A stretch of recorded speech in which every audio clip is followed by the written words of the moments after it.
Ice therapy का रुझान बहुत बड़ा है, वैसे तो काफ़ी अरसे से हम इसको देख रहे हैं, ऑब्जर्व कर रहे हैं, लेकिन वो आइस से बड़ा हुआ टब होता है या जार होता है, उसके अंदर आप अपने आप को, अपने फेस को या फिर पूरे के पूरे उसमें समा जाते हैं।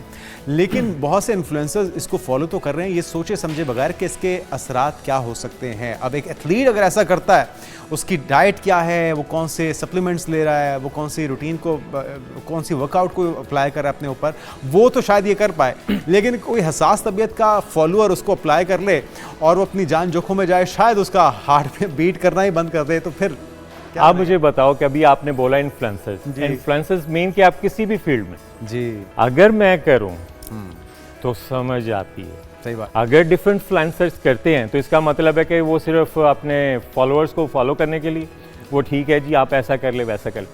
पहली बात तो ये कहूँगा कि उनको फॉलो मत करें। जो फिटनेस से रिलेटेड पर्सन है आप उसको प्रॉपरली फॉलो करें।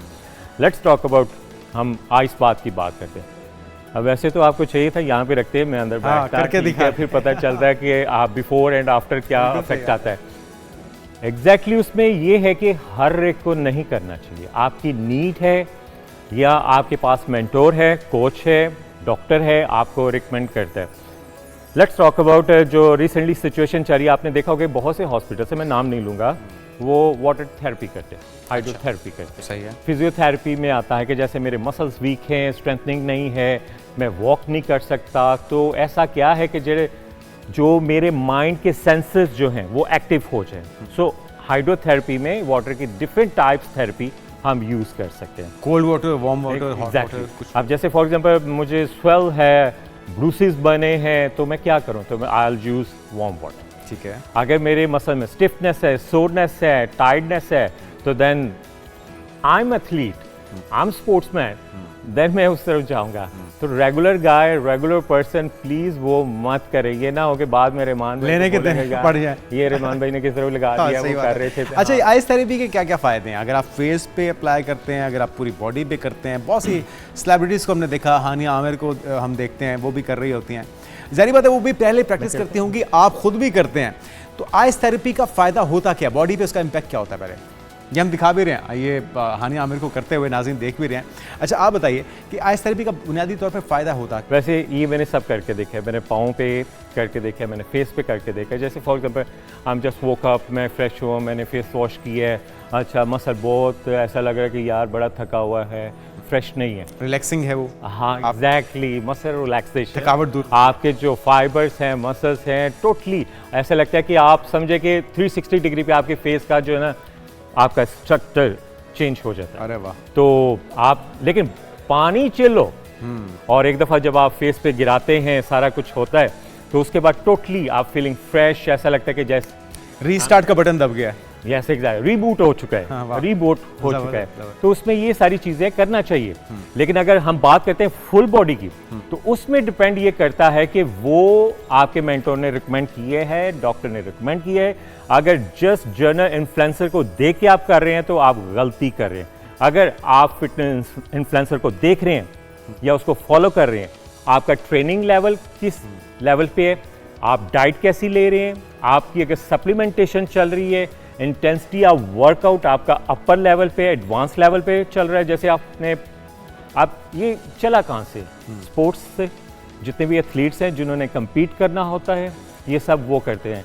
और जैसे मैं जनरली देखा है, अच्छा यूएसए का रॉक कर रहे हैं, एमएमए फाइटर्स कर रहे हैं, रनर्स कर रहे हैं, लेकिन हम सिर्फ ये देखते हैं कि वो आइस बात कर रहे हैं, लेकिन उनका वर्कआउट कितना, किस लेवल पे है, डाइट कैसी है, सप्लीमेंटेशन कैसी है, उनका बॉडी टेम्परेचर किस लेवल पे है, सुबह वर्कआउट करते हैं, शाम को वर्कआउट करते हैं, उसके बाद उन्हें ऐसा मसल रिकवरी नहीं मिलती, then we will use this therapy.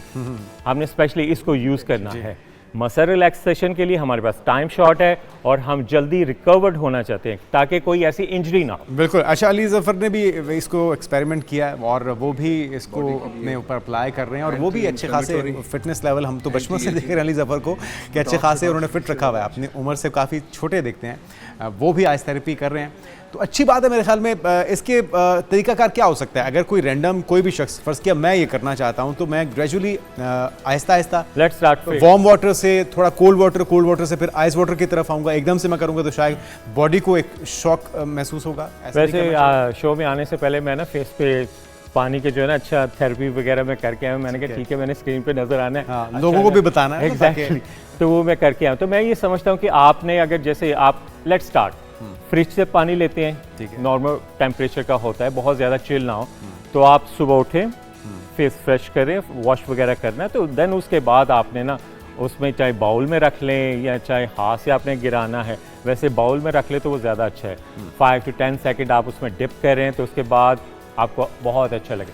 Aahista Aahista उसका टेम्परेचर ऊपर ले जाएं, फिर आइस लेवल तक ले जाएं, लेकिन इतना करना है कि सांसें भी चलती रहे, मसल भी ठीक रहे, क्योंकि बहुत से लोग खानसाब तबीयत के भी होते हैं ना। Exactly. वो सर्दियों में भी अगर वो ठंडे पानी से मतलब वो 1000 बार सोचते हैं जाने से पहले, चाहे वो गर्म पानी भी हो, तो बाज़ लोगों की तो हार्ट बीट भी बंद हो सकती है ना, उनको हार्ट अटैक भी हो सकता है। एग्जैक्टली, एकदम नम हो जाता है ना सारा कुछ।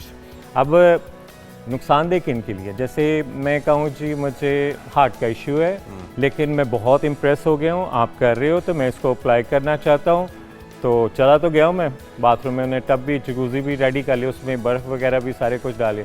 तो उसके बाद प्लीज़ ऐसा मत करें कि अगर कोई आपको हेल्थ इश्यूज़ आ रहे हैं। अच्छा, खुदा ना खास्ता कोई इस तरह की सिचुएशन बन गई, आप किसी इन्फ्लुएंसर के चक्कर में या किसी से आपने बेट लगा लिया, क्योंकि बहुत से दोस्त भी ऐसा कर लेते हैं ना कि चलो आओ करके देखते हैं, कोई इमरजेंसी सिचुएशन हो चुकी है, वैसे तो डॉक्टर से भी मतलब रुजू करना चाहिए, लेकिन फौरी तौर पे आप रिकमेंड क्या करेंगे कि उस चीज़ को नॉर्मलाइज करने के लिए क्या किया? फ़ौरन देखें, अगर जैसे फॉर एग्जांपल सिचुएशन ऐसी होगी है कि मेरी किसी से बेट लगी है, मैं चला गया हूँ जकूज़ी में, ऐसा मैंने सारा सेटअप लगा लिया है, तो मुझे फ़ौरन या मेरे साथ जो फ़ौरन है उस पर्सन को बाहर निकाले, उसको किसी गर्म वार्म कपड़े से कवर करे ताकि उसका टेम्परेचर नॉर्मल हो, क्योंकि ऑब्वियसली बाथरूम में या किसी जगह पे भी फ्लोर का टेम्परेचर तो वैसा नहीं होगा, तो उसको उसके बॉडी के टेम्परेचर को नॉर्मल करे। ये ना कि उसकी हार्ट बीट स्लो हो जाए या वहीं पे रुकना शुरू हो जाए, ब्रेक देना शुरू हो जाए।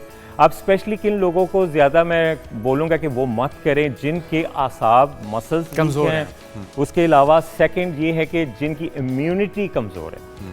आपने देखा होगा कि कुछ लोग जैसे मौसम चेंज होता है बीमार होना शुरू हो जाते हैं, तो सेम लाइक अगर आप उस टेम्परेचर में जाएंगे तो बीमार होंगे।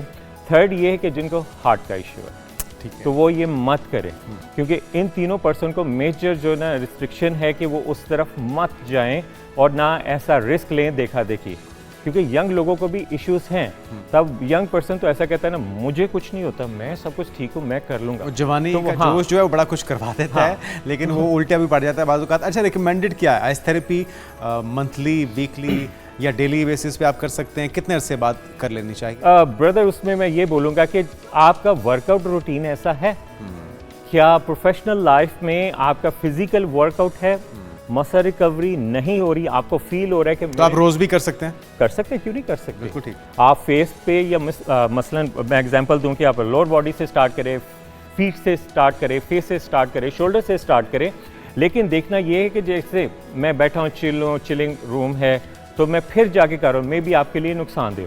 आपकी बॉडी सारा दिन एक्टिव रहती है, आपकी डाइट अच्छी है, आपका बॉडी टेम्परेचर नॉर्मल है, आप वर्कआउट करते हो, आपकी रिकवरी नहीं हो रही, तो देन आप इस तरफ आएँ, आपको अच्छे इसके इफेक्ट्स मिलेंगे।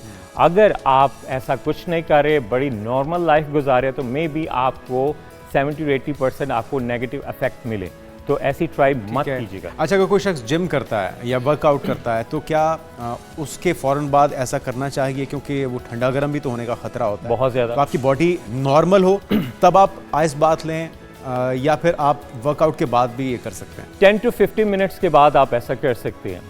हम नॉर्मली अपने जो जितने भी क्लाइंट्स हैं या स्पोर्ट्समैन फ्रेंड्स हैं, तो उनको अगर यही रिकमेंड करते हैं, खाने का भी यही कहते हैं कि इनर जो है ना मसल को आपने नॉर्मलाइज करना है, आपकी बॉडी में हीट जनरेट होती है। 10 to 15 मिनट आप रिलैक्स हो, फ्लोर पे लेट जाएं, नॉर्मल करके फिर आप इस तरफ थेरेपी वगैरह। और अगर आपने कुछ खाना भी, देखिए मैं खाने का भी यही कहता हूँ कि अगर आपने वर्कआउट कर ली है, आप वार्म है, तो फ़ौरन आपने देखा होगा कि फ़ौरन प्रोटीन ड्रिंक आपने पकड़ा है, पीना शुरू कर दे, उसके में भी बॉडी पे नेगेटिव इफेक्ट पड़े आपके, क्योंकि आपका स्टमक, आपका लीवर, आपका हार्ट और बाकी ऑर्गन्स वगैरह एक्टिवेट है, तो उनको नॉर्मलाइज करें, तो उसके बाद आपने इसको पीना है, ये नहीं। और अगर आपने थेरेपी करनी है, रिलैक्स हो जाएं 10 to 15 मिनट्स फ्लोर के ऊपर, तो उसके बाद आप बात में जाके अगर आपने रखा है तो आइस थेरेपी वगैरह कर सकते हैं। बिल्कुल सही है। और ये जो इन्फ्लुएंसर्स के चक्कर में या उनकी देखा देखी कर रहे हैं, उनके लिए जाते जाते एक बार फिर से मैसेज दे दीजिए कि वो कहीं अपना नुकसान ना करवा लें, अपनी जान से भी हाथ ना गंवा बैठे ना, यूँ ना हो के देखा देखी उनके चक्कर में। ओके मेरे दोस्तों, आपने प्लीज़ इस तरह के जो इन्फ्लुएंसर्स हैं इनको आपने नहीं करना। जो फिटनेस से रिलेटेड इन्फ्लुएंसर्स हैं, अगर वो कहते हैं तो प्लीज़ आप उस तरह आप उनको फॉलो करें। लेकिन आपको मैंने अभी सारी चीज़ें बताई हैं, तो इस तरह देखा देखी कुछ जो फॉलोअर्स को आप बहकाते हैं, उनको रॉन्ग ट्रैक की तरफ लेके जाते हैं, ऐसा मत करें। अगर मैं करूँगा ना तो मैं साथ मेंशन भी करूँगा कि इस पर्सन के लिए रिकमेंडेशन है और इस पर्सन के लिए नहीं।